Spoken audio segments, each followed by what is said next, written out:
Rain hammered the rail station roof until the shingles rattled, then slid down in sheets that turned the dirt road to rivers of clay. Evelyn Harper sat on her trunk, lace hem darkened and heavy against her ankles, her veil plastered to her cheeks. The world had narrowed to the cold press of water, the iron hiss of the train still steaming behind her, and the hot pulse of humiliation in her chest. She had crossed 3 states to wear this dress, stitched with her sister's hands, and now it clung to her like a costume for a part no one wanted her to play. She stared down at her shoes, ruined white satin, and tried to imagine stepping into a new life with grace. But the words still echoed from Sheriff Colton's mouth when he handed her the letter. Jedediah Boone does not wish to proceed. No flourish, no apology, just ink that cut cleaner than any blade. He sent for me, she whispered, though no one cared to listen. Her voice disappeared into the rain. Clara hovered beside her, practical as ever, a hand gripping Evelyn's shoulder as if to keep her from floating away. They'll send another train, Clara said, though the words quivered. We can go back home. Evelyn swallowed against the tightness in her throat. Home is gone. She said it with a finality that startled even herself. Their parents buried, the farm sold, neighbors scattered. She had no soil to return to. Only this place, this moment where she stood as a discarded parcel on a wooden platform. Inside the general store, warm light glowed, and voices carried thin through the rain. Evelyn's ears sharpened, cruelly, to words not meant for her. Not surprised, came Martha Ellis's drawl. Too frail a thing. A man like Jed Boone needs sturdiness in a wife, not some trembling girl. Another woman tittered, low and sharp. They say she's barely 18. No wonder she looks like she'll break under a man's hand. Laughter swelled, muted by glass, but clear enough to see her. Evelyn pulled her veil tighter over her face, but the shame seeped through. It was not only Jed Boone who had rejected her. The whole town gathered her worth like scraps and tossed them to the ground. Shame, she realized, was not a blow but a drowning. It filled lungs, made each breath heavier than the last. She wanted to vanish into the rain, dissolve like chalk. Clara stormed into the store to demand silence, her voice snapping like whipcord. Evelyn remained outside, unable to bear another pair of eyes measuring her. She sat once more on the trunk, water dripping from her hair into her lap. The station emptied as travelers hurried home. Lamps flickered on in distant windows, halos against the storm. Evelyn hugged herself, soaked to the bone, a statue of abandonment no one wished to claim. A soft splashing reached her ears, small feet in puddles. She looked up. A little girl stood a few yards away, barefoot in mud, freckles dotting her nose like constellations. Her dress was simple calico, her braid undone by the rain. The child regarded Evelyn not with pity, but with awe. "You look like the lady in my picture book," the girl said, tilting her head. Her voice was clear as a bell struck in a quiet church. Evelyn blinked, the words foreign against the storm. "Do I?" The child nodded solemnly. "Like a princess." She stepped closer, eyes wide, unafraid of the dripping stranger. Her tiny fingers lifted, almost touching the veil before she drew back shyly. Then, with a sudden burst of courage, she asked, "Did you come from heaven?" The question broke something in Evelyn. All day, she had been measured in weight and shame, cast aside as unworthy. Yet here, in the mouth of a child, she was something else, otherworldly, miraculous. She felt her knees give way, and she sank into the mud, gathering the girl into her arms before she could stop herself. The child did not resist. She wrapped her damp arms around Evelyn's neck, cheek pressing warm against wet lace. Evelyn closed her eyes and breathed in the small, sweet scent of rain and earth and innocence. For the first time since the letter was read aloud, she felt more than discarded. She felt seen. Behind her, Clara called her name, voice sharp with worry. Evelyn lifted her head, but the child only smiled as though she had revealed a secret meant only for them. Evelyn swallowed, her throat raw. "What is your name?" The girl's freckles deepened with her grin. "Mary Lou." The name landed softly, but before Evelyn could ask another question, Heavy boots struck the platform. She turned. Through the veil of rain, a man's silhouette loomed, broad-shouldered, weary. Every step weighted as if the earth tried to drag him back. His hat dripped, his coat strained across his chest, and even at a distance she recognized the presence described in whispers. Jedediah Boone. The rancher who had cast her aside stood before her now, water sluicing from his frame, his gaze fixed not on Clara nor the soaked luggage, but on the little girl in Evelyn's arms. Mary Lou beamed at him. "Papa!" She came from heaven. The words hung between them, shimmering with impossible weight. Evelyn's heart hammered, unsure whether to rise or vanish, caught between shame and the fragile spark of something new.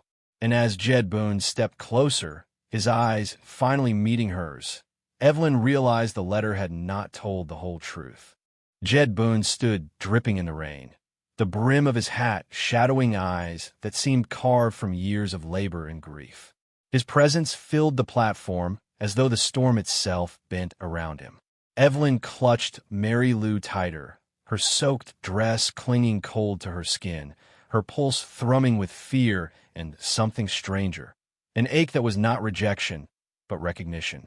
"You shouldn't be out here, Mary Lou," he said, voice low as gravel, softened by sorrow. The little girl only giggled, still clutching Evelyn's veil, unwilling to be peeled away. Clara returned, her eyes narrowing at the figure of the rancher. "So you finally come," she snapped, "to gawk at the mess you made?" Jed's jaw tightened, but he said nothing. He stepped closer, rain streaking his cheeks. Evelyn braced herself for cruelty, for dismissal. Instead, he looked at her as if struggling to speak through a mouthful of stones. "I never meant for you to stand out here like this." The words, heavy and halting, carried a tenderness Evelyn did not expect. Yet shame rushed back, reminding her she had been left at a station for all the town to witness.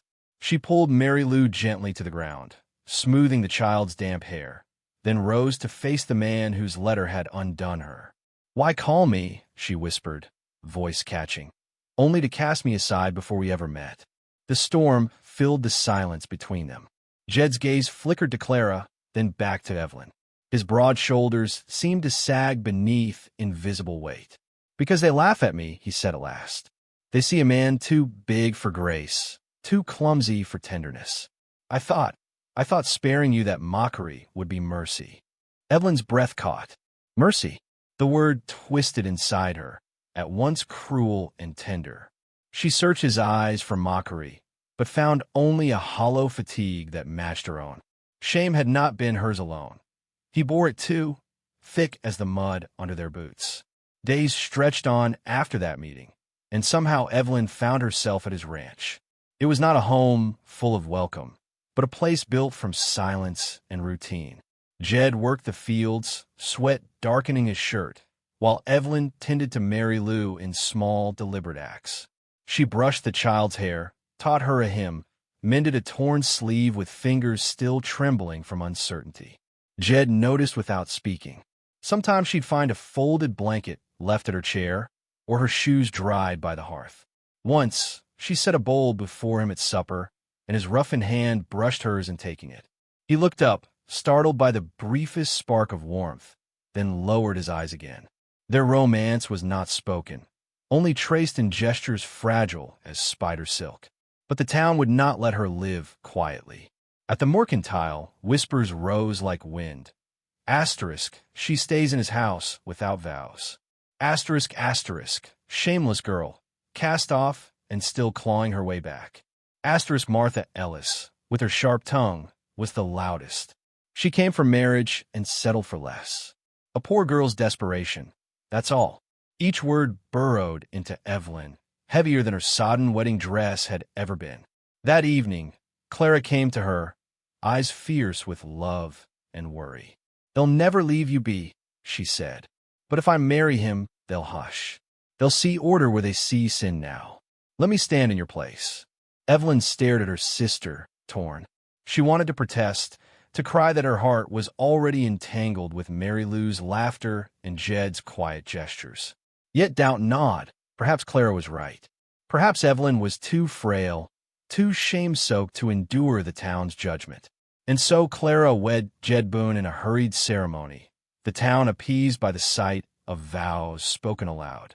Evelyn stood behind, watching her sister wear the dress that once belonged to her dreams.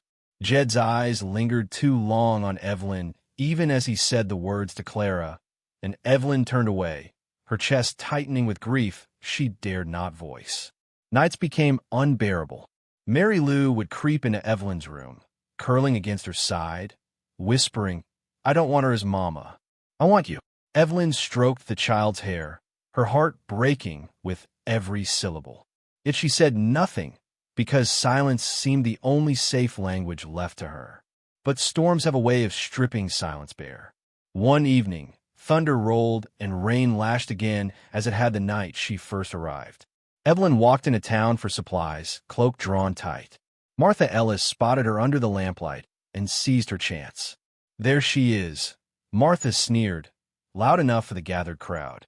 The girl, too unwanted for vows, clinging still to another woman's husband. Laughter sparked, cruel and cutting. Evelyn froze, every muscle screaming to shrink smaller, disappear. But then something rose in her, fiercer than fear. The storm cracked overhead, and with it her voice. "I am not scraps," she cried, the words trembling but strong. "I'm not thrown away. You will not name me shame." The crowd hushed, startled by her defiance. Lightning lit her face, not meek but burning. From the shadows, Jed stepped forward, his presence silencing what gossip could not. His eyes, steady and unwavering, found hers, and in them she saw not pity but recognition, an unspoken vow that needed no altar. Clara, standing nearby, saw it too. The truth lay plain. Evelyn's bond with Jed was not forged in ceremony, but in quiet survival, in the child who clung to her as to breath itself. Clara's hand slipped from her husband's arm. Her expression softened not with anger, but resignation. She had carried Evelyn once more, but knew this burden was not hers to keep. Evelyn's chest heaved, her courage raw and newborn. The town had named her worthless, yet here she stood, thunder at her back, truth in her throat. She had not been spared humiliation by Jed's rejection. She had been given a chance to claim her own voice, her own worth. And as the storm broke, Mary Lou darted from the crowd, clinging to Evelyn's skirts.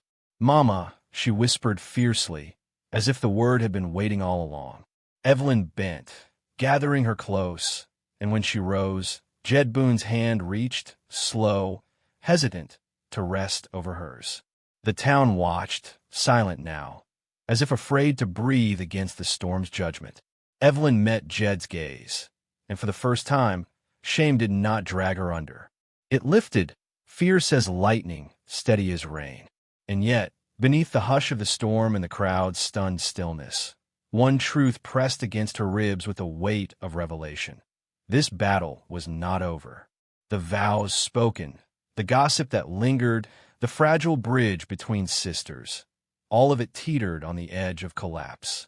But in Jed's eyes, and in Mary Lou's unyielding grip, Evelyn saw the beginning of something neither rain nor ridicule could wash away.